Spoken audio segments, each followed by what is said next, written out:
I know that's the tuning notes for a bass. A bass plucks notes. I think I can explain this better if I go to a bass patch. So when I think of bass, get a patch that I like to play. Round Mound, I think it's a pretty good one.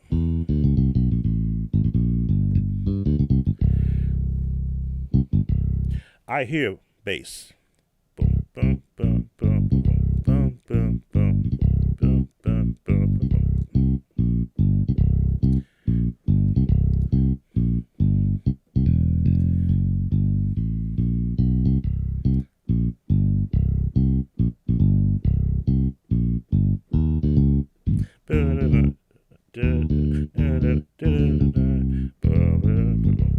So now I'm getting my mind prepared for what does the bass player does.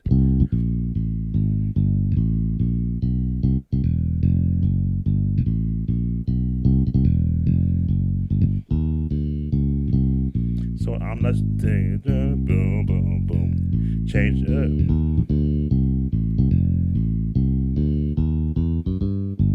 And I'm just changing up like a bass player would.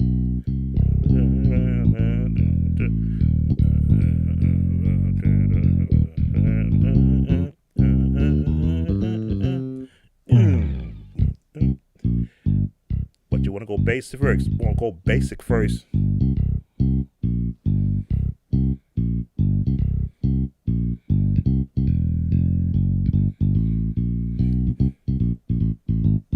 Pluck it.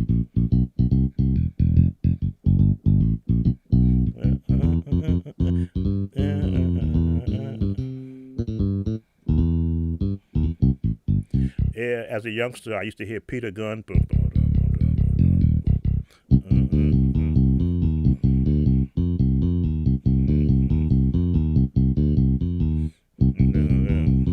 There it is.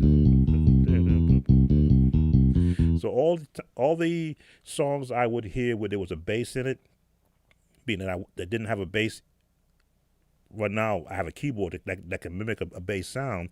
That I still wanted to learn how to get my left hand to move like a bass player, so that when I began to play different songs without a bass player,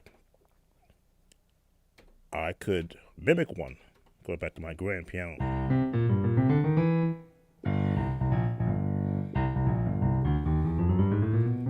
It's all a matter of, and I think bass players play scale more than anyone else because they're always moving around where their notes are going. They're moving on where their notes are. So the more fluid you can get your left hand to move, the more playing the bass is going to feel comfortable to you. Now, when I'm playing full chords, I'm doing piano, I let my bass notes ride on the bottom.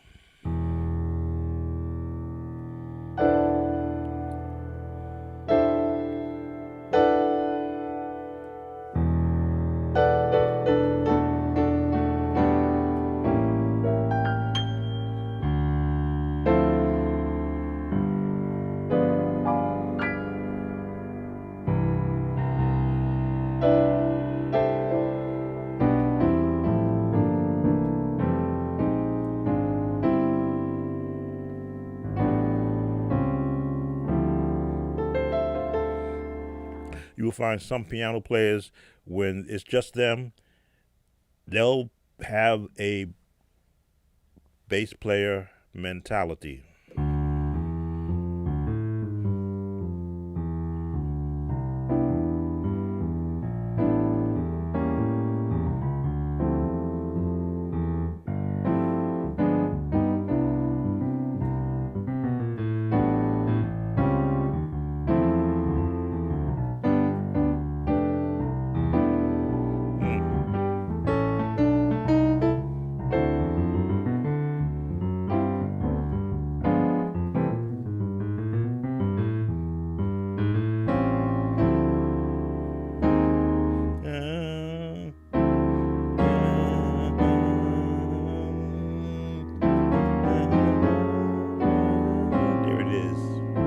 Just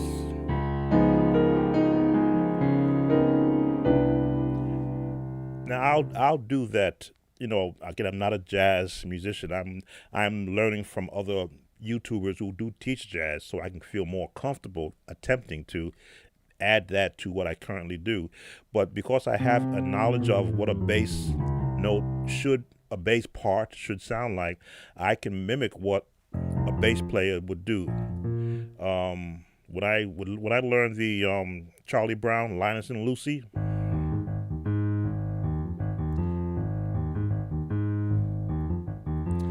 on the piano, because that's what the how the song was actually done. I just do it.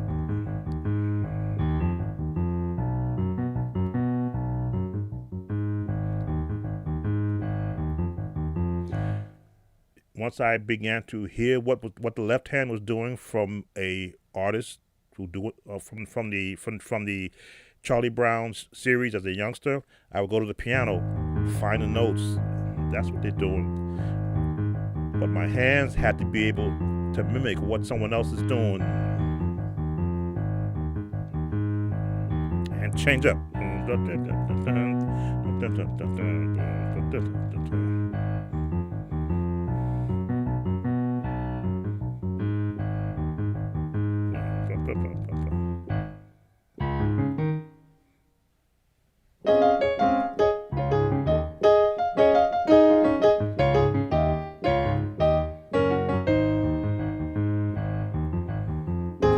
The hard part was getting the right hand to be in sync with the right hand, with the left hand.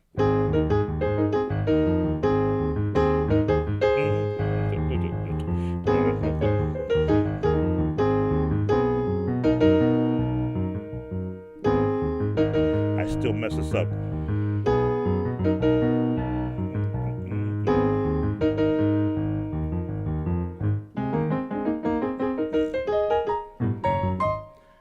But that's what practice is.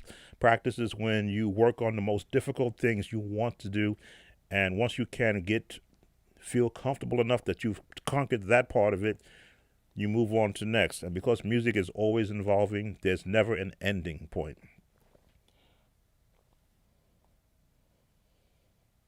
Okay. More again, that's one of the things I also practice too. I do practice, so you see, I'm very fluent. The hard part is change key.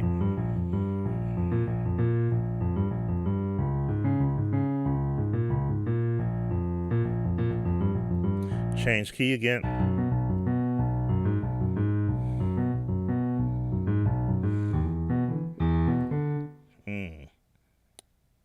What key to go to?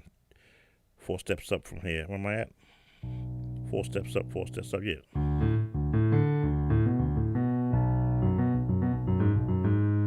That's that musical part about me. Can I change the key and feel comfortable doing the same thing? If I go out of that range of that particular song, now I'm in a different element, more practice.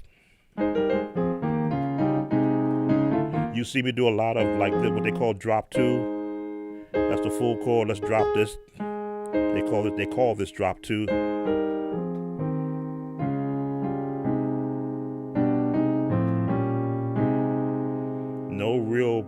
No particular song,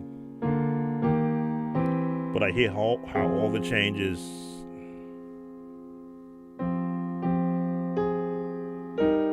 F.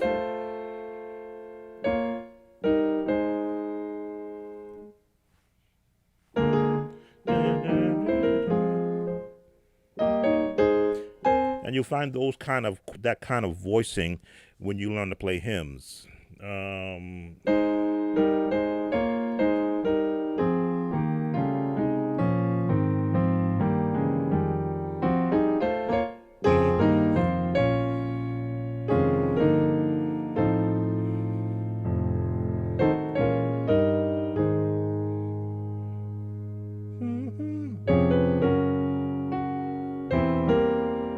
G, no, F.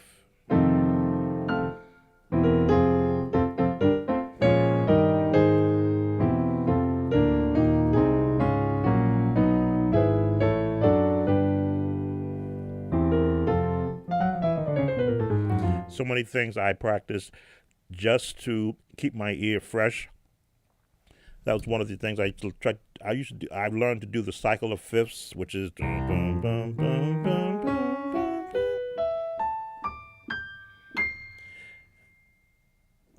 cycle of fifths, and I would shorten it. No, I could go.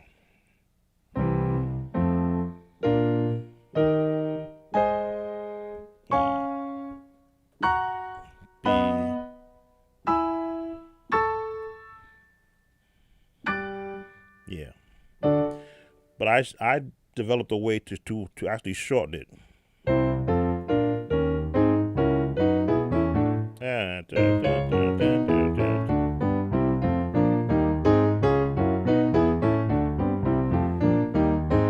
still get to all the notes in the cycle of fifths: C, F, B flat, E flat, G flat, D flat, G flat, B, E, A, D, G, C, and back to F, B flat, E flat. Mr.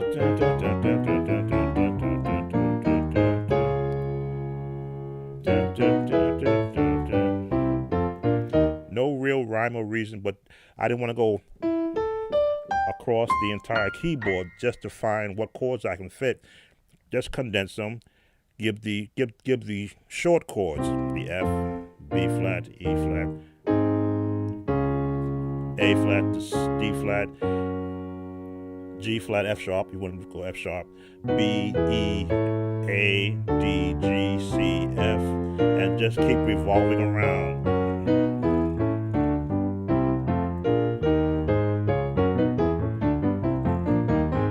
There we go.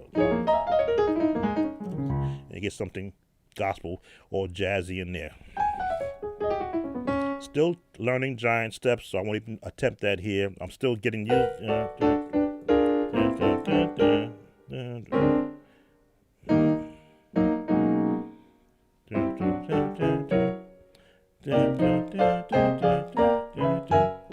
Still learning giant steps.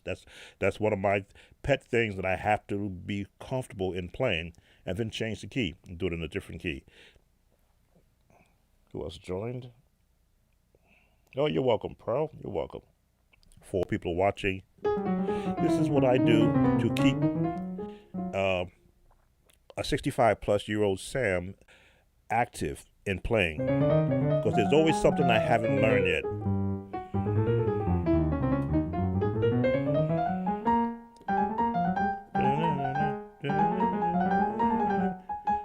Flight of the Bumblebee.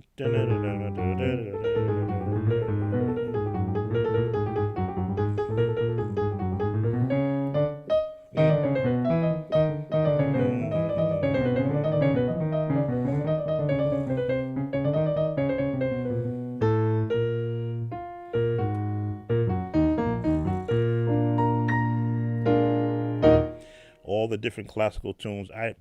I'm very limited in my classical knowledge because I played gospel, but I always borrowed what I could from the classical sound and incorporated into the gospel sound. Now, of course, Richard Smallwood, I think, has been my avenue into using that classical feeling for doing anything gospel.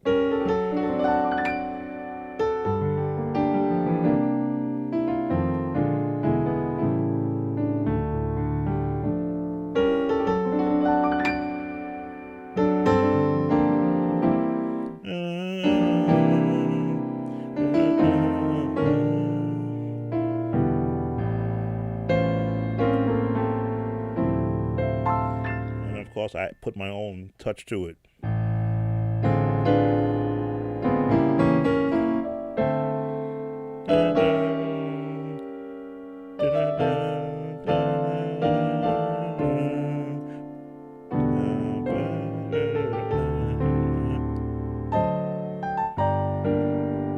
There go my chords.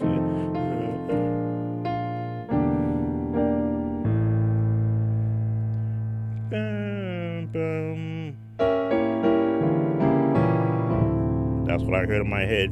So once I heard those chord changes, I go, where's the highest note? Where's the lowest note? There it is.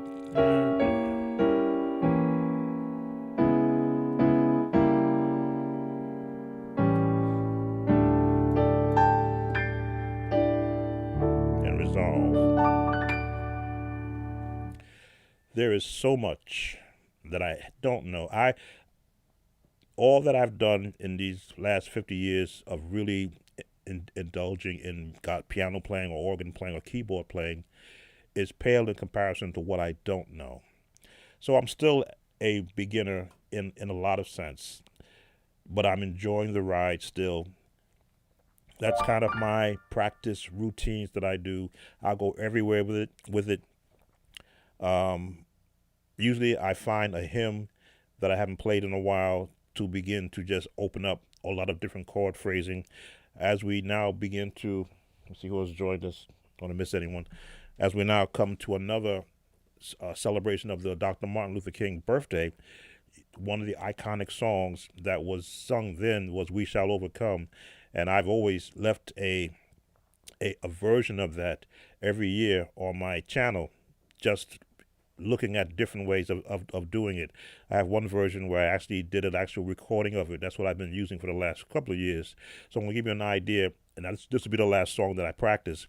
"We Shall Overcome." I always usually do it in D flat. I'm going to put it up in G flat. And see what I can do with it up there. Let me just hear the melody. Because every song is built on a melody, and once you know where that melody is going, you can build the chords around it. So I'm now pitching all the notes and all the potential chords in my head.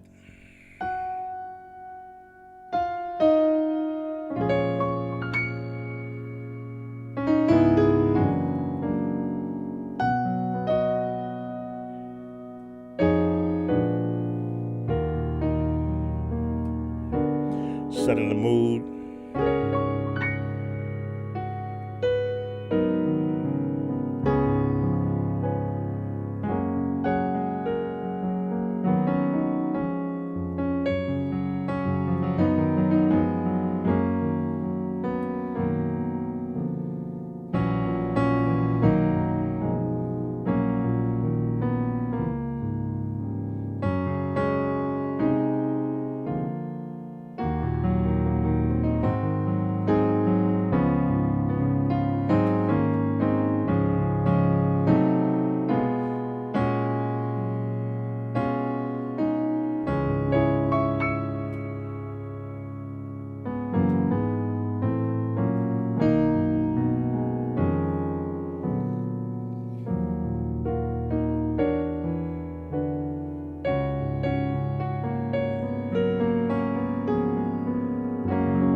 So there you have it, my practice session for this morning. Welcome, Dalton.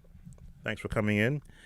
That's my practice session. That's how I, in a sense, as an older musician who still loves not just playing the music, but the actual practice that goes on before that. And then you take all those notes that you've practiced for years and you combine it and you add it to an actual song. I've got some goodies here I'm playing with. There we go. Different lighting. effects that I have. If you watch any of my videos, you see that I'm now going to bringing in different colors, sort of change the mood of the atmosphere. There we go. We're getting there. This is all part of the process, giving an actual presentation.